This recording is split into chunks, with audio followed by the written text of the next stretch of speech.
নমস্কার। আবার আপনাদের সামনে একটা নতুন ভিডিও নিয়ে এসেছি। এবারে যে বিষয়টা সেটা হচ্ছে আমাদের এই দেহরথের রথী কে। আমাদের দেহরথের তিনটি ঘোড়া বা গতি হলো তিনটি গুণ, তিনটি অশ্ব, অস অর্থাৎ যার গতি আছে, গতিবান। রথী হলো চেতনা ও সারথি হলো চিন্তা। এই চিন্তাই আমাদের সারথি। সারাদিন যা কাজকর্ম করি,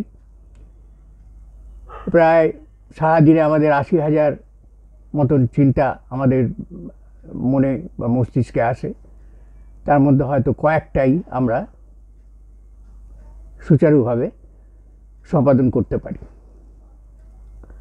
অর্থাৎ চেতনারূপী চেতনা রথী, যেখানে যেমনভাবে যেতে চায় চিন্তা সারথি সেভাবে সেই দিকে নিয়ে যায় এবং গুণগুলি ঘোড়া হয়ে সেই দিকেই চালিত হয়।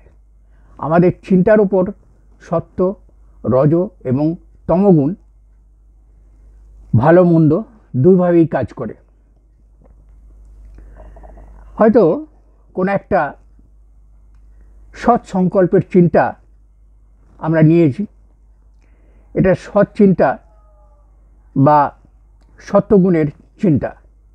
ঠিক এই সময় তমগুণ এসে সেই সৎ চিন্তাকে অলস করে দেয় এবং অলস করে দিয়ে সেই সৎ কাজটাকে করতে আমাদের অবহেলা করে, অর্থাৎ করতে দেয় না। আবার হয়তো রজগুণ জেগে ওঠে, ওই চিন্তাকে আরও ব্যস্ত করে দেয় এবং দ্রুত কাজ করিয়ে নিতে উদ্যমী হয়। অথবা সত্যগুণ জেগে ওঠে, ওই চিন্তাকে আরও দৃঢ়ভাবে ধরে থাকতে সাহায্য করে। এইভাবে তমগুণ সম্পন্ন বা মন্দ চিন্তাগুলিকেও এই তিন গুণ এগোতে বা পিছোতে সাহায্য করে আধার অনুযায়ী। অর্থাৎ আধার বলতে এই আমাদের মন, শরীর, চিত্ত, বিবেক ইত্যাদি এই সবগুলো মিলিয়েই হচ্ছে আমাদের আধার। অর্থাৎ আমি, অর্থাৎ আমার আত্মা। এই বলছে যে এইভাবে তমগুণ সম্পন্ন বা মন্দ চিন্তাগুলিকেও ওই তিন গুণ এগোতে বা পিছোতে সাহায্য করে। আধার অনুযায়ী এক একজনের মধ্যে এক একটি গুণের প্রভাব বেশি। যারা তমগুণ সম্পন্ন তাদের সেই রকমই চিন্তাধারা, যারা রজগুণ সম্পন্ন তাদের একরকম চিন্তাধারা, আবার যারা সত্যগুণ সম্পন্ন তাদের একই রকম আরেক রকম চিন্তাধারা। তাই বলছে যে তিন গুণ একত্র থাকলেও আমাদের মধ্যে এই তিনটে গুণ একত্রই আছে, কিন্তু একত্র থাকলেও বিভিন্ন সময় এক একটা গুণ অন্তরে মাথাচাড়া দিয়ে ওঠে। কখনো আমরা সত্যগুণে থাকি, কখনো আমরা রজগুণে থাকি, কখনো তমগুণেও থাকি। তিনটি গুণই আমাদের মধ্যে বর্তমান। তাই তাহলে এই আধার অনুযায়ী একটি গুণেই স্বভাবকে ধরে থাকে, যে তমগুণ সম্পন্ন সেই আধারে তমগুণই থাকবে, এটাই আশা করা যায়। আবার রজগুণ সম্পন্ন যারা তারা রজগুণেই থাকবে, সত্যগুণ যারা তারা সত্যগুণের মধ্যেই সে আবদ্ধ থাকবে, এটাই হচ্ছে ব্যাপার। তা সেক্ষেত্রে অন্যদিন যখন অন্য দুটো গুণ, যখন একটা গুণ এগিয়ে আসছে বা একটা গুণ আমাকে কাজ করবার জন্য প্রেরণা যোগাচ্ছে, তখন অন্য দুটো কি করতে পারে না, কোনো সময় সহায়ক হতে পারে, আবার কোনো সময় বিরোধী হয়ে ওঠে। কোনো ব্যাপারে আমাদের মধ্যে যে চিন্তার গতির হেরফের হয় তা গুণবোধের কারণেই হয়ে থাকে। চিন্তার গতির হেরফের হয়ে থাকে আমরা একটা ভালো কাজ করতে উদ্যত হইতে সঙ্গে সঙ্গে দেখা গেল একটা তমগুণের প্রভাবে আমরা সেই দিকে আর এগোতে পারলাম না। কাউকে দেখে সে শিশুকে দেখেই হোক, কোনো ভিক্ষুকে দেখেই বা কোনো বিকলাঙ্গ লোককে দেখেই হোক, যদি আমাদের মনে একটা দয়ার চিন্তাভাবনা আসে, তখন হয়তো দেখা গেল যে ভেতর থেকে যেন আরেকজন সেটাকে আমাদের নিরস্ত করবার চেষ্টা করছে। এই হচ্ছে ঘটনা। তবে কোনো ব্যাপারে আমাদের মধ্যে যে চিন্তার গতির হেরফের হয় তা গুণভেদের কারণেই হয়ে থাকে। চিন্তার দ্রুত গতি রজগুণ দ্বারা চালিত হয়, কাজটা করিয়ে নেয় কিন্তু রজগুণ, সে সত্যগুণেই থাকি আর তমগুণেই থাকি, কাজ করিয়ে নেয় রজগুণ। এই রজগুণের কাজ হচ্ছে এগিয়ে নিয়ে যাওয়া, কাজটাকে ত্বরান্বিত করা।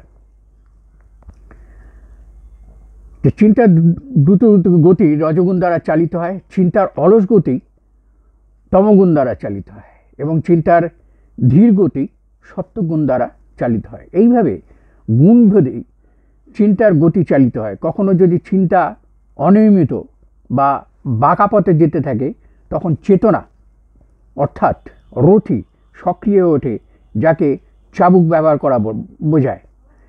আমরা যেমন এই টাঙা বা রিক্সায় গেলে আমরা যাত্রী, অর্থাৎ আমরা রথি, আর যে চালক সে হচ্ছে তার চিন্তা, আর মাঝখানে সহায়ক যে আছে। তো সেরকম আমরা হয়তো যে গাড়ির চালক, সে হয়তো তার ইচ্ছে অনুযায়ী কখনো ডাইনে যাচ্ছে, কখনো বাঁয়ে যাচ্ছে, আমাদের তাতে অসুবিধা হচ্ছে, বা খুব জোরে চালাচ্ছে বা আস্তে চালা। তা এই যে আস্তে চালাও তাকে নির্দেশ দিচ্ছে, এটাই হচ্ছে তার গুণ আমার গুণ, মাঝখানে চিন্তা, যেটা আমাদের ক্ষতি করে। অর্থাৎ আমরাই আমাদের এই চিন্তার রাশকে কী করতে পারি, লাগাম দিতে পারি, টেনে রাখতে পারি। চিন্তার হচ্ছে আমাদের, চিন্তাই আমাদের উপরে কর্তৃত্ব করে। সুতরাং যদি একটা সৎ চিন্তা, ভালো চিন্তা যদি আমাদের মধ্যে আসে, আমাদের এই তমগুণ এবং রজগুণের মধ্যেই ভালো চিন্তা যদি হয়, তাহলে তমগুণ রজগুণ দুজনে, রজগুণ চাইবে যেটাকে এগিয়ে দিয়ে, আর তমগুণ চাইবে এটাকে পিছিয়ে নিই। এখন যার জয় হবে সেক্ষেত্রে কাজটাও সেরকমই হবে।